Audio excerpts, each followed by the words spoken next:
आहुति हमारी प्यारी सी बिटिया, ये हमें कुछ सुनाना चाहती हैं। क्या सुनाएंगे मुझे भी नहीं पता, पर मैं चाहता हूँ ये जो सुनाए वो आप भी सुने। राम क्यों पूजे जाते हैं? राम इसलिए नहीं पूजे जाते कि उन्होंने कौशल्या की कोख से जन्म लिया। राम इसलिए पूजे जाते हैं क्योंकि उन्होंने वनवास करने वाली कैकई को भी कौशल्या जितना आदर दिया।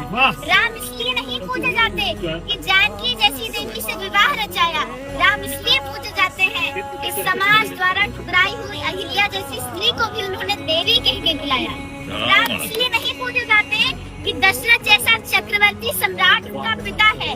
राम इसलिए पूजे जाते हैं कि जिसे पुत्र की तरह वो अपने हाथों से मुखाग्नि देते हैं, वो एक बूढ़े पक्षी जटायु की चिता है। राम इसलिए नहीं पूजे जाते कि उन्होंने सोने की लंका जीत ली।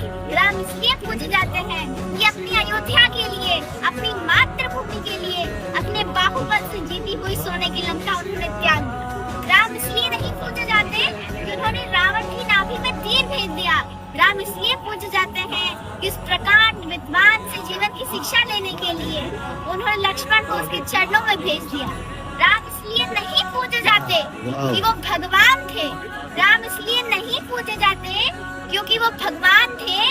राम इसलिए पूजे जाते हैं क्योंकि वो मर्यादा में रहने वाले इंसान।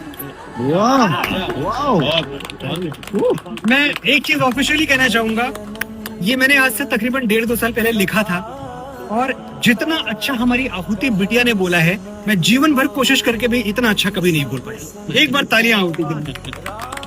You are so blessed.